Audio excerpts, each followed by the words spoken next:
Bienvenue à tout le monde. Je me présente Loïc. Je suis architecte. Je suis aussi conseiller pour Home en rénovation durable, expert en énergie, mais aussi en acoustique et en rénovation durable.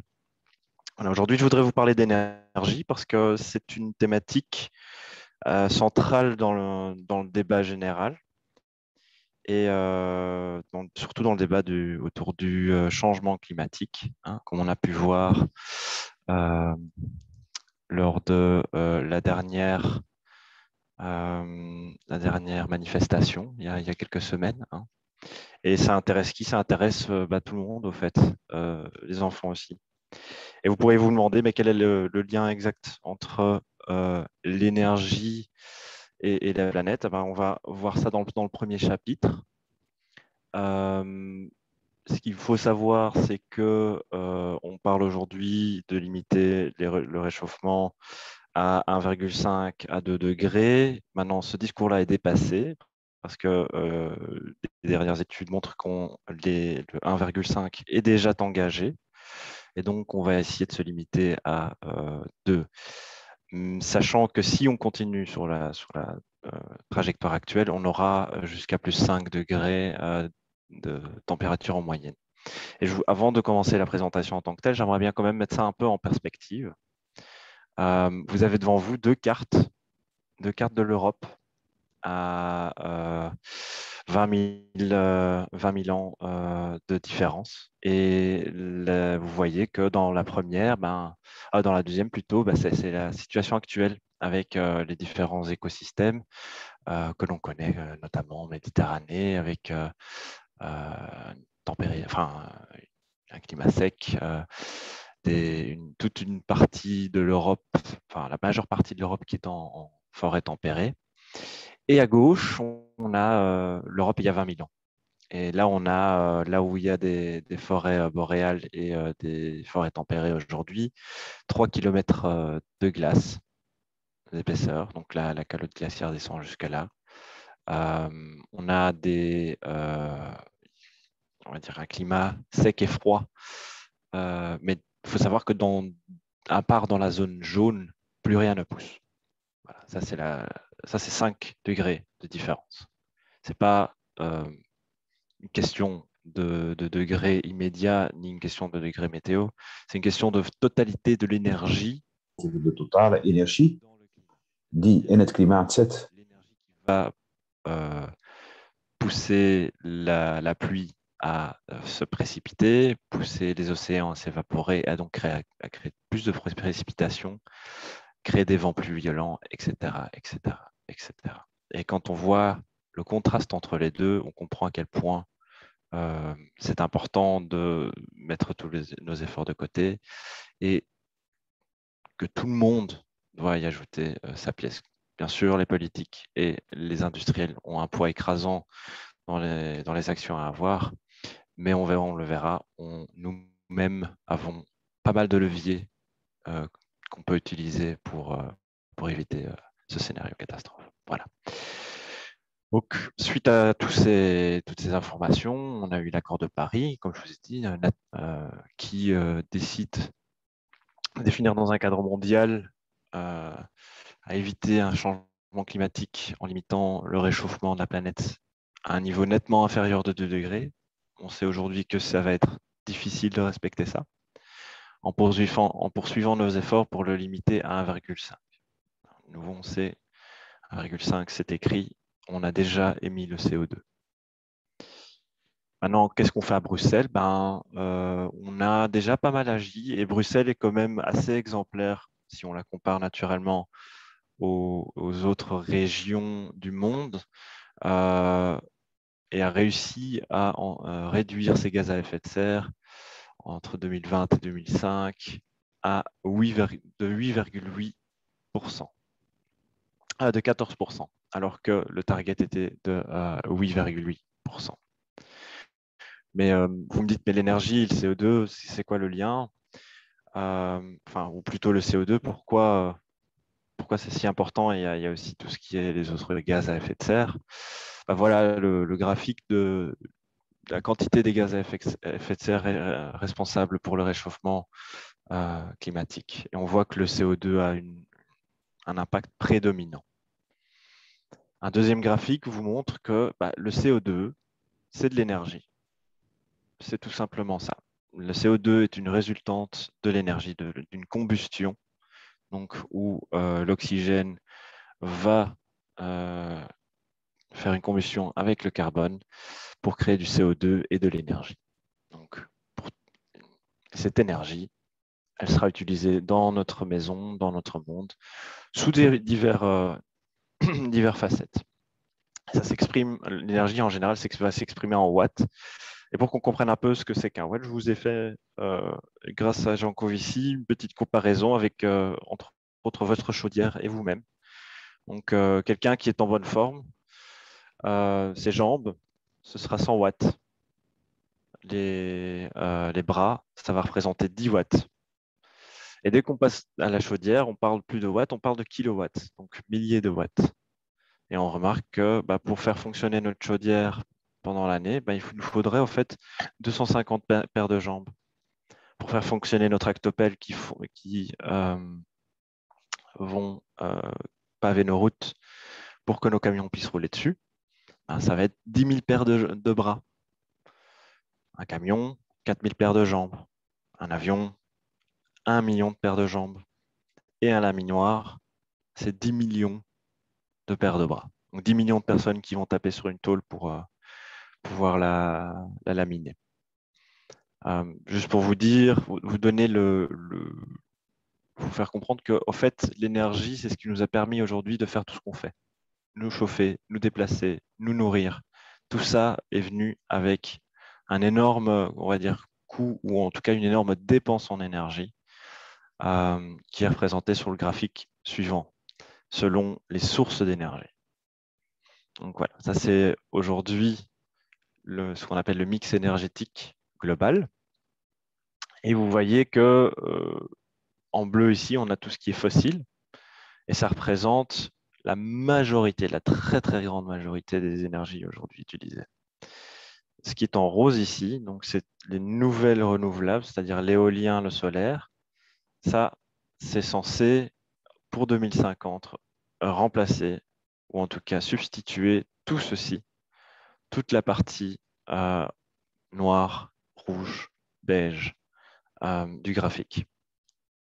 Et on remarque aussi avec ce graphique que même si nos moteurs sont devenus plus efficaces dans les voitures, même si les appareils électroménagers sont devenus beaucoup plus efficaces énergétiquement, l'énergie de manière générale n'a jamais cessé de croître. En tout cas, la dépense énergétique n'a jamais cessé de croître. Les énergies n'ont fait que s'accumuler. Et ça, ce qu'on appelle un effet rebond. C'est quand on rend quelque chose plus efficace, en général, on va plus l'utiliser et pas juste l'utiliser à la même fréquence et donc diminuer les dépenses d'énergie. Voilà. Qu'est-ce que ça veut dire dans la région de Bruxelles-Capitale? Il faut savoir que dans la région de Bruxelles-Capitale, on a 38% de l'énergie qui est dépensée par le logement. Donc ça, c'est une grosse partie des émissions directes de la région. Ensuite, on a le tertiaire, le transport et puis autres avec les industries, etc., etc., etc. Mais donc, on remarque quand même que là, la bonne nouvelle, c'est qu'on a un gros levier d'action directement dans notre logement. 38% des émissions de gaz à effet de serre sont produites là. Et donc, c'est là que nous, en tant qu'habitants, on va pouvoir éventuellement réduire sa consommation d'énergie, non seulement pour diminuer la facture, on a vu les prix du gaz augmenter, mais aussi pour dire et donner un signal clair aux dirigeants et aux industriels, voilà, on fait notre part, à vous de faire le reste. Donc, dans le logement, de manière générale, on a ici représenté les combustibles et la chaleur par rapport à l'électricité. Parce que voilà, je trouve que c'est important qu'on sache un peu les proportions qu'on va avoir à chaque fois. Les prix du gaz et de l'électricité sont des prix qui sont datés donc Voilà, c'est juste pour avoir un ordre de grandeur. L'ordre de grandeur, lui, est resté plus ou moins le même. On remarque que l'énergie dans un chauffage moyen bruxellois, on va avoir 18 000 kWh par an pour se chauffer. L'électricité représente 2250, plus ou moins, et ce qui nous donne un rapport de 1 pour 8. Ça veut dire qu'il va être beaucoup plus important d'agir sur notre dépense en chauffage que notre dépense en électricité. Les deux sont importants, mais les proportions ne sont pas les mêmes, et donc nos priorités par rapport à nos actions ne devraient pas être les mêmes. Ici, nous voyons la trajectoire actuelle de la région bruxelloise, donc en bleu foncé. Là, en vert, on voit la trajectoire si on garde les mesures actuelles en place, et la trajectoire voulue, donc l'objectif de réduction de 80% en 2050 de la part de la région de Bruxelles, en pointillé bleu. Voilà. Et comment il compte faire ça? C'est par la stratégie Rénolution. Donc, la région de Bruxelles va investir massivement dans la rénovation du parc immobilier. En 2025, ils vont sortir le PEB 3.0. Donc, pour tous les logements à Bruxelles, vont devoir avoir une sorte de certificat qui va attester de leur efficacité énergétique, qui s'appellera le passeport logement, il me semble. Et ensuite, entre 2030 et 2050, la stratégie énoncée jusqu'ici, c'est le renforcement des exigences PEB pour le logement. Ça veut dire que tout le monde va devoir atteindre certains objectifs. Et si on veut respecter les objectifs de la première page, c'est-à-dire 80% de réduction des gaz à effet de serre, ça revient en moyenne à ramener le logement bruxellois moyen à 100 kWh d'énergie primaire par mètre carré et par an, ce qui équivaut aujourd'hui, je pense, à un PEB C+. Et tout ça en 5 mesures sur les 20 ans qui séparent 2030 de 2050. Donc, on y est. Les politiques vont mettre en place des obligations de rénover, etc. On espère qu'ils vont aller jusqu'au bout. Mais comment est-ce qu'on va faire, nous, en tant que propriétaires ou locataires de logement? Comment est-ce que l'énergie dans le logement va se répartir selon les postes? Comment est-ce qu'on va la perdre? Et comment est-ce qu'on va faire pour pouvoir éviter toutes ces déperditions? Donc, vous voyez sur cette slide-ci qu'il y a ce qu'on appelle la trinité de la maison efficace. C'est une bonne isolation, une bonne étanchéité à l'air et une qualité de l'air assurée par une ventilation mécanique et contrôlée. Pour diminuer ses besoins d'énergie, pas besoin de faire de la rénovation forcément.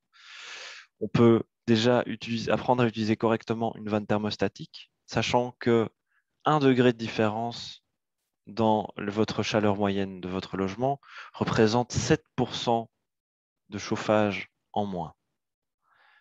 Aussi, une bonne régulation de votre chauffage va faire, donc vous éteignez, faites en sorte que votre chauffage s'éteint ou diminue sa puissance la nuit, va vous permettre effectivement d'épargner énormément d'énergie pendant cette période où on se retrouve de toute façon à dormir et où cette énergie n'est pas forcément nécessaire.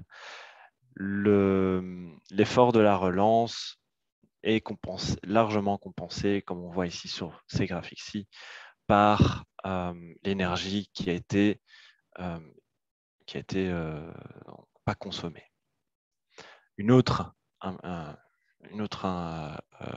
Excusez-moi. Un autre moyen de diminuer ou d'augmenter l'efficacité de ces chauffages, c'est de mettre un film réfléchissant aux infrarouges derrière le chauffage qui se trouve devant un mur extérieur. Parce qu'il faut savoir que le chauffage va émettre des rayons infrarouges qui vont perpendiculairement à sa surface, traverser le mur et aller directement vers l'extérieur s'ils ne sont pas renvoyés par ce film qui coûte quelque chose de l'ordre de 15 € chez Brico. Vous pouvez l'installer vous-même, vous n'êtes pas obligé de le faire dépasser comme sur la photo.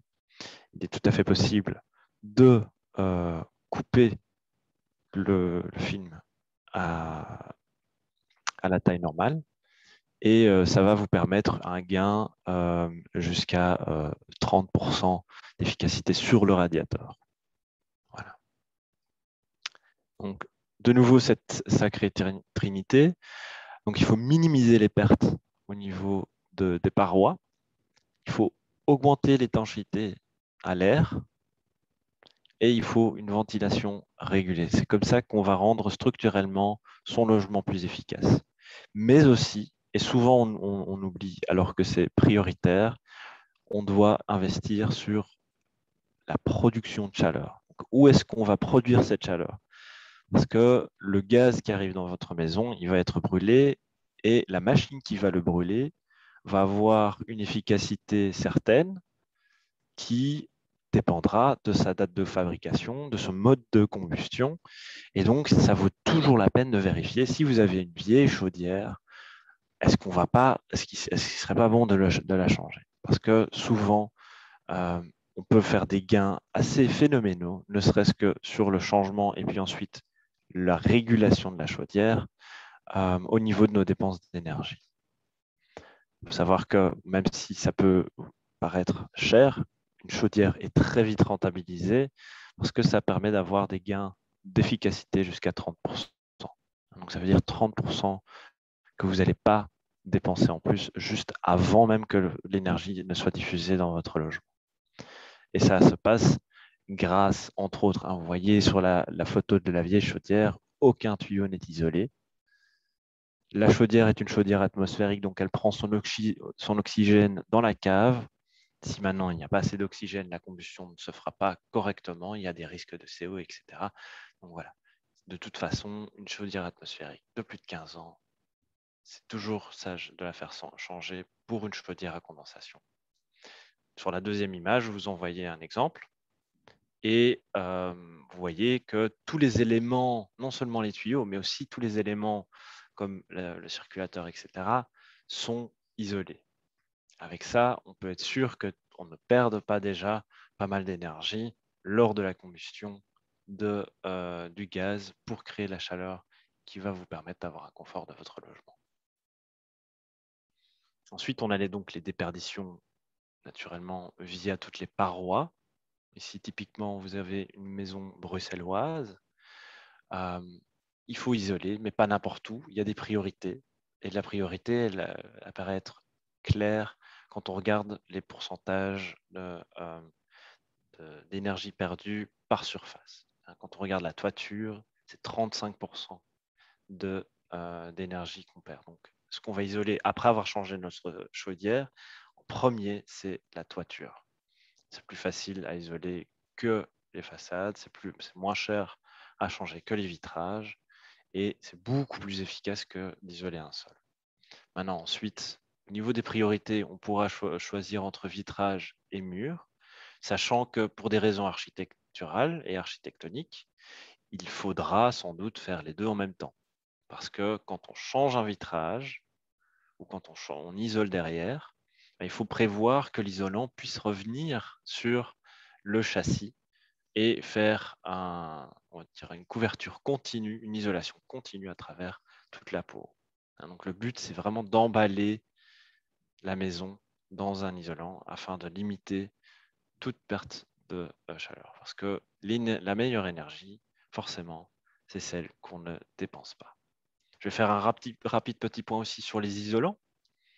Donc, on a en gros trois types d'isolants. Les isolants naturels, les isolants minéraux et les isolants synthétiques. Nous, on va plutôt conseiller la mise en place d'isolants naturels partout où c'est possible.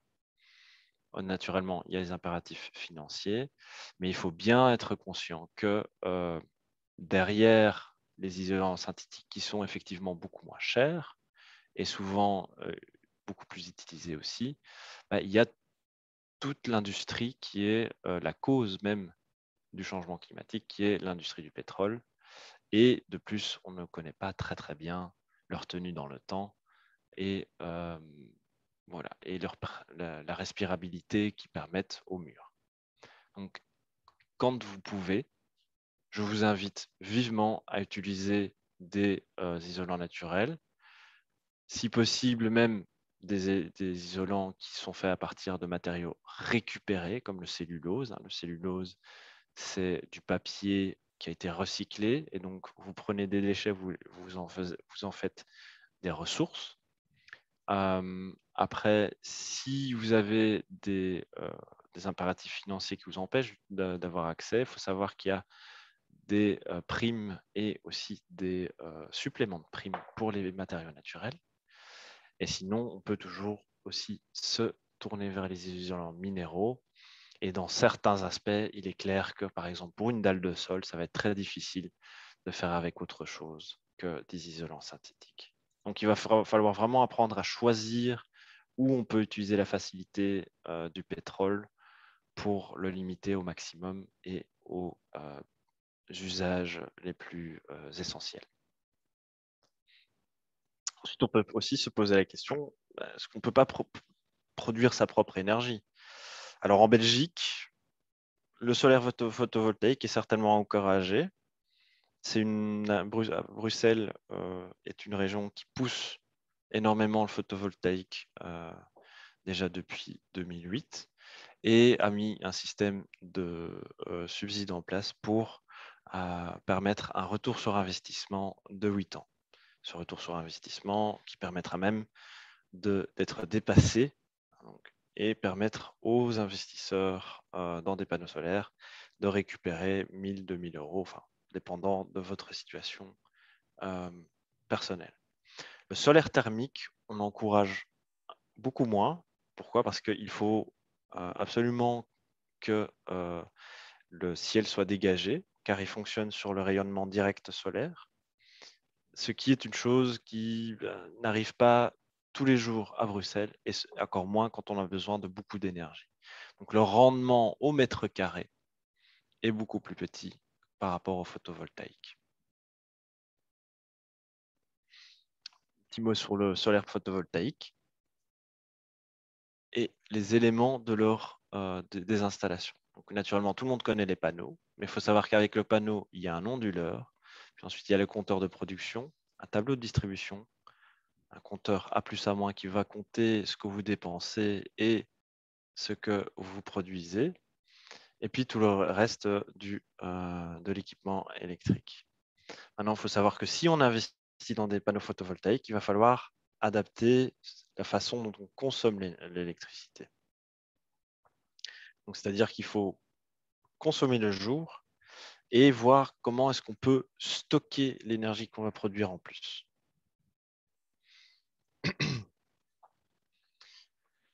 Quand on regarde ici, pour une production et une enfin, pour une famille qui a une installation photovoltaïque, l'autoproduction, donc la consommation, peut être facilitée en stockant l'énergie et afin de diminuer la consommation depuis les réseaux. Parce que naturellement, le soir, on devra toujours faire à manger, allumer les lumières, faire tourner les ordinateurs, etc.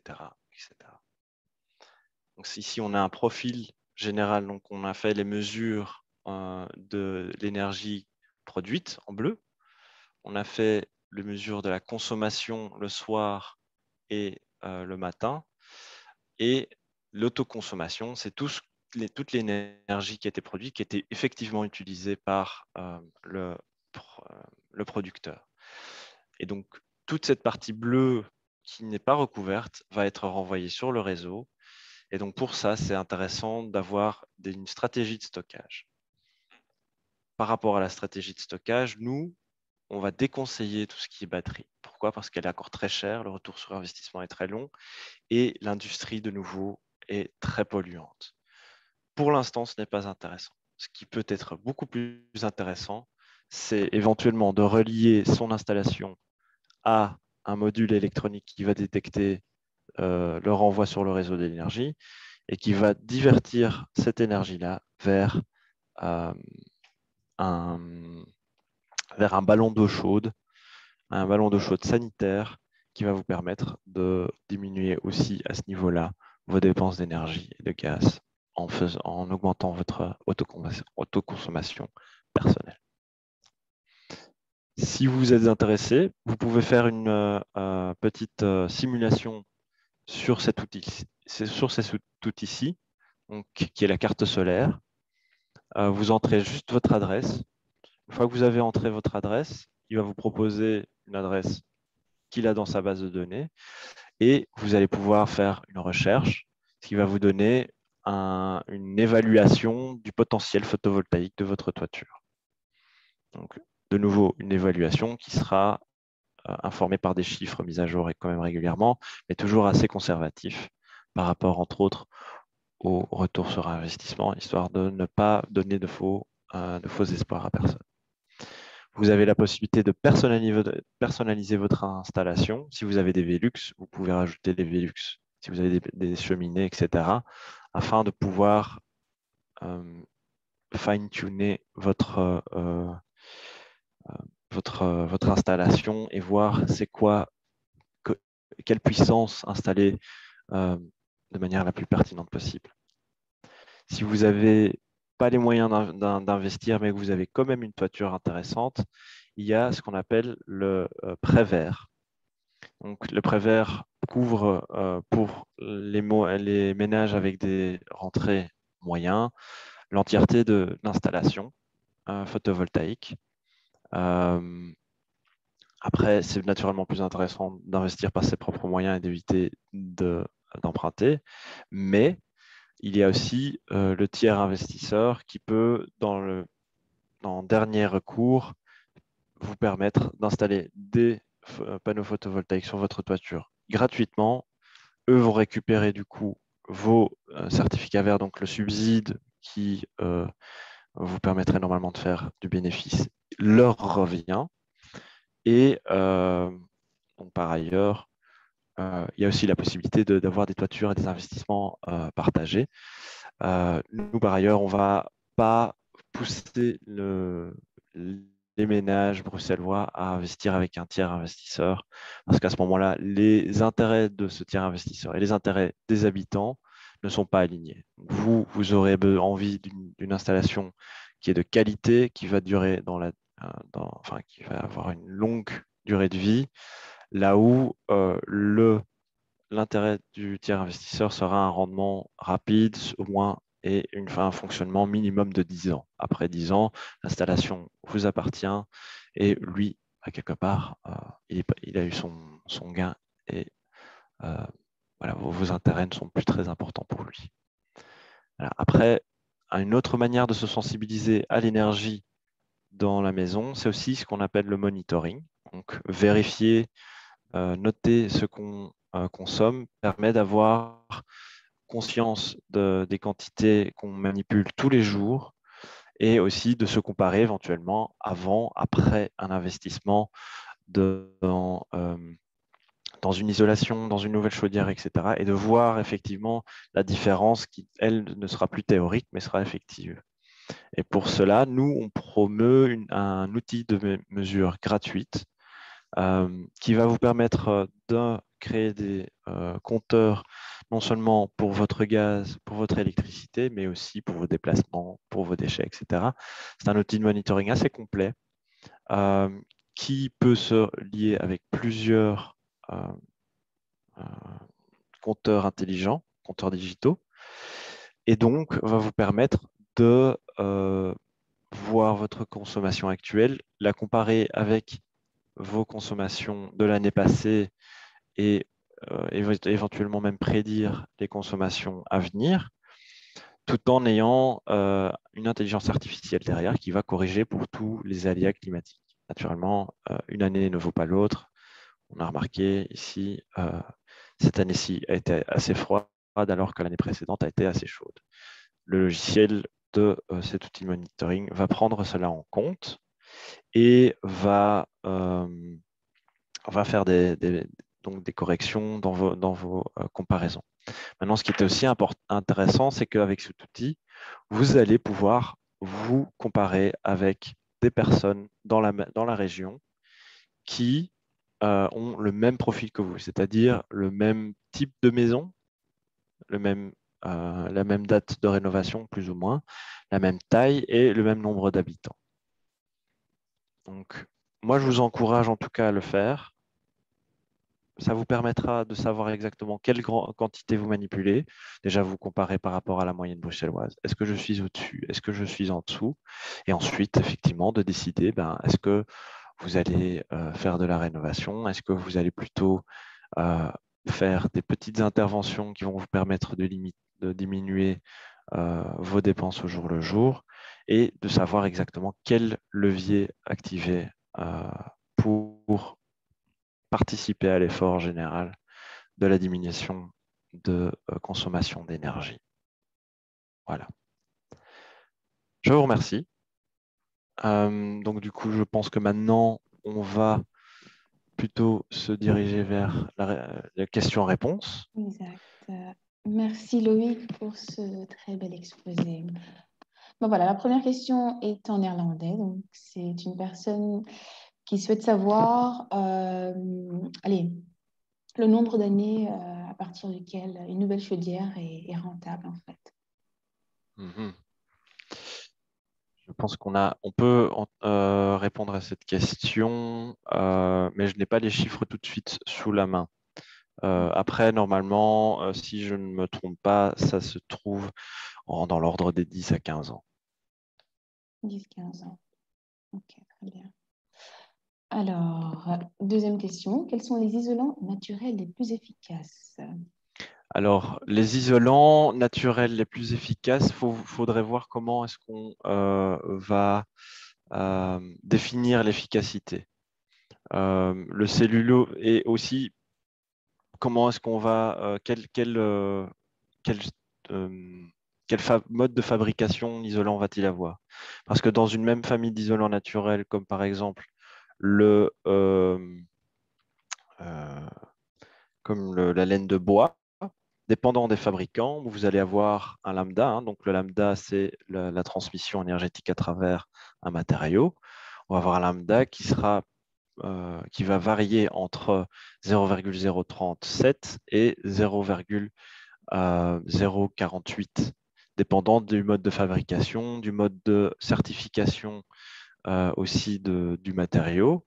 Mais il n'y a pas que la transmission énergétique. Il y a aussi une question, par exemple, de masse énergétique. Donc, plus l'isolant naturel sera lourd, mieux il va permettre de réguler les différences de température, plus il va avoir la capacité à absorber la chaleur ou à la stocker et par exemple, organiser un déphasage par rapport aux températures extrêmes extérieures. Donc ça, c'est très important aussi. Par rapport à l'efficacité, il y a aussi, on a des isolants naturels qu'on peut aussi utiliser comme isolants acoustiques. Si vous vivez dans un espace très bruyant, enfin dans un quartier très bruyant, à ce moment-là, de nouveau, on va essayer de se diriger plutôt vers la masse. Et l'utilisation des isolants naturels va plutôt être conditionnée au final par où est-ce qu'on va l'appliquer. Par exemple, si on a l'isolation d'une toiture par l'intérieur, ce sera facile de mettre d'injecter ou d'insuffler du cellulose en vrac. C'est beaucoup moins facile de faire ça pour une paroi verticale où le cellulose aura tendance à se tasser. Là, on va plutôt préférer de la laine de bois. Alors, pourquoi est-ce qu'on n'interdit pas la production de matériaux isolants polluants, inadéquats et de courte durée? Écoutez, je pense que c'est la même réponse à pourquoi on n'interdit pas la vente de véhicules beaucoup trop lourds par rapport à leur utilisation, à pourquoi on continue à investir dans le pétrole. C'est tout simplement à mon avis, une question économique. Et l'économie n'a pas encore compris qu'elle est tributaire aussi du climat, et enfin, en tout cas pas dans sa majorité. On commence tout doucement à voir des voix qui commencent à s'élever, mais ça reste très timide. Et quand on voit aussi ce qui s'est passé, par exemple, avec la Convention citoyenne pour le climat à Paris, enfin, en France, où on a expliqué le problème à des citoyens. Ils ont tous très très bien compris le problème. Ils sont venus avec 140 ou 150 propositions qui étaient très pertinentes, et où 80% de la pertinence a été enlevée avant qu'elle n'ait été présentée. Donc, je pense qu'il y a un manque de prise de conscience de l'importance des effets qu'on va avoir le réchauffement climatique de la part des politiciens, et aussi forcément des intérêts économiques. Deuxième question, j'ai entendu qu'il ne fallait pas plus de 2 ou 3 degrés de différence entre le chauffage la nuit et le jour, sinon ça consomme trop pour le... Donc ça, c'est par rapport à la relance. Bien sûr, quand on parle de changer, de couper le chauffage, c'est pas forcément le couper entièrement, et on va continuer à faire circuler l'eau. On va quand même essayer de garder une température de 15 degrés. Après, je ne sais pas où vous avez entendu qu'il ne fallait pas plus de 2 ou 3 degrés de différence entre la chauffage de nuit et le chauffage de jour, mais ça me paraît très peu. Est-ce que tu as déjà enlevé des... Il faut que je puisse lire. Le prochain. Après combien d'années doit-on changer les panneaux photovoltaïques? Attends, parce que je n'ai pas encore terminé avec les 2 ou 3 degrés. Donc, les 2 ou 3 degrés, si, vous pouvez facilement diminuer votre... Si vous chauffez à 21 degrés, vous pouvez descendre jusqu'à 16 degrés. Il n'y a aucun souci. Il y a des études qui ont été faites. L'énergie de relance est beaucoup moins importante que l'énergie qu'on va économiser pendant la nuit.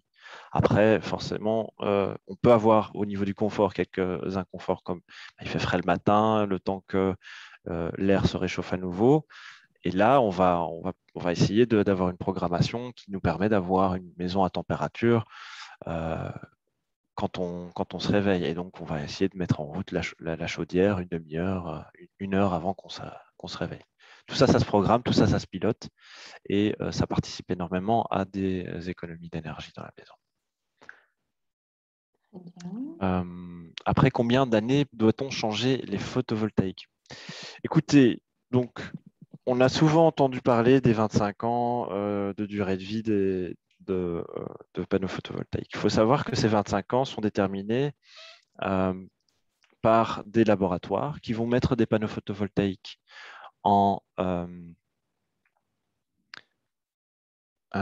qui vont mettre donc les panneaux photovoltaïques dans des conditions extrêmes, ce qu'on appelle le vieillissement accéléré, et qui vont déterminer par rapport à la détérioration jusqu'à 80% d'efficacité. Donc, au lieu d'avoir 100% de l'énergie qui vous fournirait normalement, donc un panneau de 300 watts, il va continuer à vous fournir 300 watts, et ça va se détériorer avec le temps.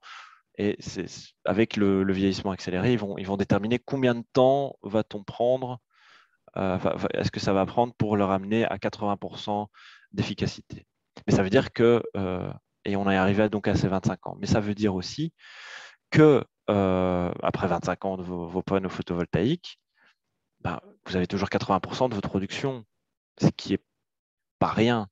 Et on remarque aussi aujourd'hui que ces tests sont plus ou moins efficaces, dans le sens où on a aujourd'hui des installations qui ont dépassé les 30 ans et qui sont toujours, enfin dépassé les 25 ans en tout cas, et qui fournissent toujours 90% d'énergie de l'origine.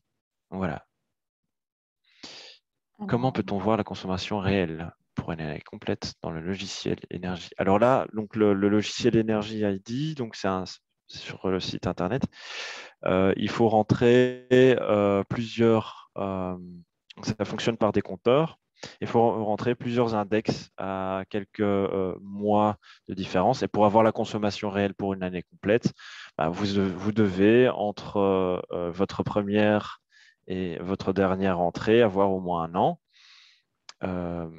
pour avoir donc la totalité. Et plus vous allez faire entre ces deux extrêmes, rajouter des états de compteur, plus votre prédiction et plus votre estimation sera précise. Donc, il faut faire faut faire des encodages de vos compteurs de gaz et d'électricité pour pouvoir voir ça. On passe à la page suivante. Note. Alors, les panneaux solaires sont-ils applicables aux maisons de maître division en 3 ou 4 appartements? Donc, comment faire pour l'installation dans la copropriété? Donc, les panneaux solaires sont-ils applicables? Oui. Alors, maintenant, ce qu'il faut savoir, c'est que les panneaux solaires, chaque panneau solaire relie, enfin, tous les panneaux solaires reliés à un seul convertisseur, donc un seul. Maintenant, j'ai oublié un petit trou. Un seul onduleur va aller à un seul compteur d'électricité. Ce qui, naturellement, pose la question, où est-ce qu'on va brancher les panneaux solaires? Est-ce qu'on va le brancher plutôt sur la copropriété? Est-ce qu'on va brancher sur une personne en particulier? Ou est-ce qu'on va carrément prendre 4 onduleurs? À mon sens, la solution, si vous pensez en tant que copropriété à épargner de l'énergie, il est intéressant d'éventuellement repenser d'autres postes dans la copropriété qui permettraient d'optimiser l'installation photovoltaïque. Parce que bien sûr, le photovoltaïque, c'est très intéressant, même si vous ne consommez pas tout, vous allez pouvoir avoir votre retour sur investissement et aussi diminuer vos factures d'électricité, que ce soit sur les communs, si vous branchez sur les communs, ou sur l'appartement qui est relié à l'onduleur pour celui-là. Mais si vous voulez vraiment tirer un maximum d'une installation copropriété, il serait par exemple intéressant de partager des postes de consommation. Typiquement, les plus gros postes de consommation en électricité, ce sera la création de chaleur, la création d'eau chaude, comme l'eau chaude sanitaire forcément, et les machines à laver, les séchoirs. Tout ça, ce sont des gros consommateurs et qui prennent aussi beaucoup de place dans les appartements. Donc, pourquoi pas dans une maison de maître divisée en 3 ou 4 appartements, là où normalement on a déjà un local vélo qui est obligatoire si on suit les règles communaux, pourquoi pas avoir une buanderie partagée, un espace où de toute façon vous allez passer du temps à faire des choses qui ne sont pas forcément des plus plaisantes, mais où vous avez peut-être l'occasion de rencontrer vos voisins, de leur parler et de ne pas juste les croiser dans l'escalier ou en passant la porte sur le chemin vers le travail. Donc voilà, ça c'est une manière. Une autre manière, ce serait de mutualiser la production d'eau chaude sanitaire dans un grand ballon commun. Et à ce moment-là, vous avez la possibilité comme je l'ai dit, de réinjecter toute l'énergie que vous n'avez pas consommée vous-même directement dans l'eau chaude. Et là, vous allez voir drastiquement votre facture de chauffage d'eau, enfin en tout cas de gaz ou peu importe comment vous chauffez votre eau sanitaire, diminuer. De nouveau pour un investissement initial qui est de l'ordre de 3 4 000 euros. Okay. Déconseillez-vous les chauffe-eau solaires? Il faudrait voir, parce que chauffe-eau solaire, il y a plusieurs appareils qui s'appellent chauffe-eau solaire, donc j'aimerais bien avoir plus de précision par rapport à quel type de chauffe-eau solaire on parle, parce que le système que je viens de décrire est un type de chauffe-eau solaire. Donc à la personne qui a posé cette question, n'hésitez pas à nous envoyer des informations complémentaires. On passe au suivant alors. Comment peut-on convaincre les copropriétaires d'isoler l'immeuble tant que la réglementation ne l'impose pas? Alors, plusieurs manières. Il y a le monétaire, parce que souvent, on a beaucoup de copropriétés, de grandes copropriétés qui ont des façades qui sont quand même assez imposantes. Et là, tout simplement, on peut compter dépendant de l'orientation du mur, entre 5 et 15 euros du mètre carré non isolé par an qui s'envole par ce mur. Donc, on peut faire un calcul de rendement de l'isolant dans ce cas-là. Et en fait, c'est un moyen pour la copropriété de gagner de l'argent. En plus de ce facteur de perte constante, vous avez aussi le facteur qu'en tant que copropriété, vous avez accès à des primes majorées. Donc, une copropriété qui va isoler une façade va avoir accès aux primes de la catégorie C, qui est la catégorie la plus avantageuse. Un autre moyen de les convaincre, c'est tout simplement de leur raconter l'histoire, comment tout va se passer. Qu'est-ce qui va se passer en 2025? Tout le monde va se rendre compte que Bruxelles va commencer à avoir une stratégie, à commencer à avoir une stratégie. En 2030, ils vont être obligés d'amener pour 2050 leurs logements à un certain niveau d'efficacité énergétique. Qu'est-ce qui va se passer, à votre avis, au niveau du marché des entrepreneurs, au niveau du marché des matériaux et au niveau de la disponibilité aussi de ces matériaux et de ces entrepreneurs? Et je peux vous garantir que d'ici 2030, vous n'avez pas envie d'être quelqu'un qui cherche à rénover à ce moment-là. Parce que pour l'instant, clairement, on a une pénurie déjà d'entrepreneurs et de matériaux. Les prix sont déjà en train d'augmenter. Et plus on attendra, plus ça coûtera cher. Et à un moment, on n'aura pas le choix. Et il faudra payer le prix cher. Voilà. Donc, après, pour être plus constructif, vous pouvez aussi tout simplement demander à un conseiller de venir participer à une AG. C'est tout à fait possible. Si vous avez une association de copropriétaires qui est de moins de 8, on peut toujours venir participer. Sinon, il y a un organisme de Bruxelles Environnement qui s'occupe des grandes copropriétés qui s'appelle le facilitateur bâtiment durable. Et eux vont carrément pouvoir vous faire une étude de faisabilité, vous faire un rapport avec un calcul du rendement de l'isolation, du changement de chaudière, etc. et de toutes les mesures possibles et imaginables dans votre cas précis de copropriété. Ok, alors que pensez-vous des cassettes à bois?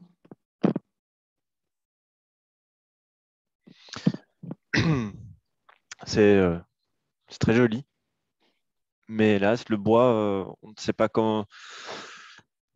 Pardon. On ne sait pas mesurer, on ne sait pas optimiser sa combustion. Le tirage, ça dépend, la combustion dépend du tirage. C'est pas forcément une énergie renouvelable dans le sens où la façon dont sont produits les sters de bois aujourd'hui n'est pas garantie et ça relâche énormément de dioxyde de soufre et autres composants qui ne sont autrement pas relâchés lors de la combustion du gaz. Après, voilà, un chauffage à point, on y a droit. Comme je dis, c'est joli, c'est chouette, mais on ne pourra pas utiliser ça comme un substitut au combustible fossile.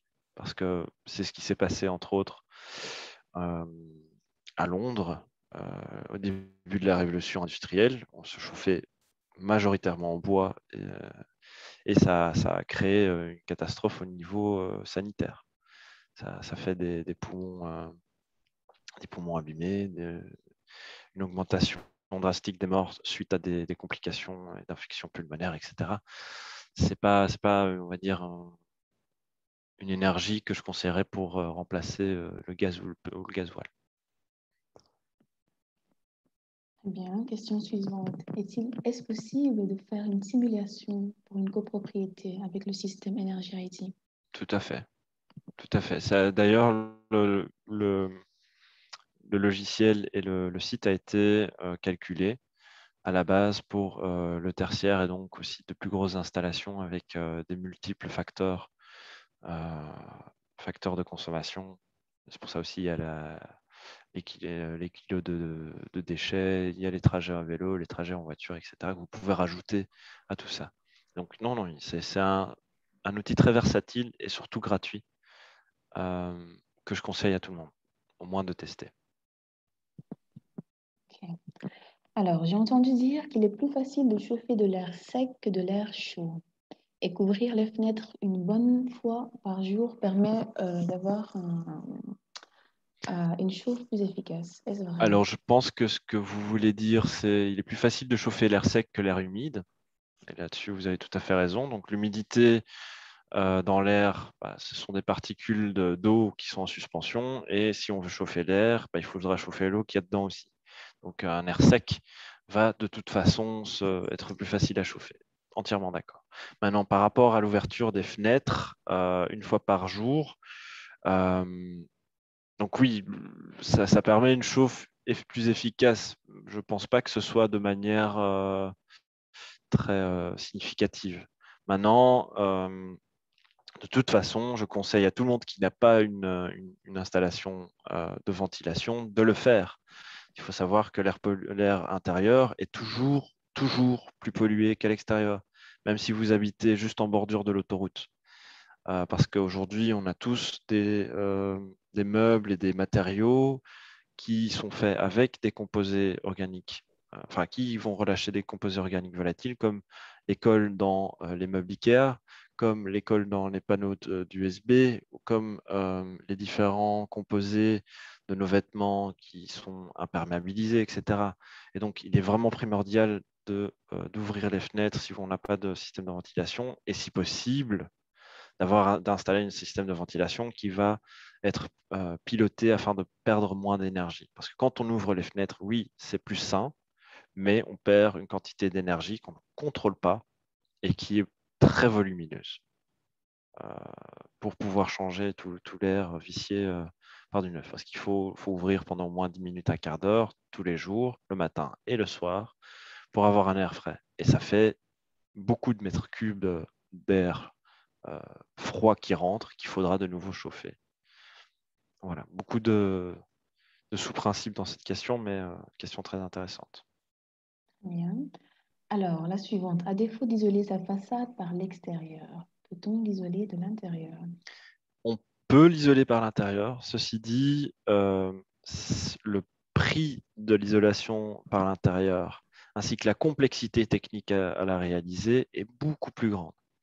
Et la complexité technique fait aussi que si on ne le fait pas bien, donc si on le fait avec, s'il y a des défauts d'étanchéité dans votre pare-vapeur, vous risquez d'avoir des gros dégâts à votre mur en soi. Parce que quand il y a un défaut, le problème avec l'isolation par l'intérieur, c'est qu'on a notre paroi chaude et l'isolant qui sont à l'intérieur du mur massif.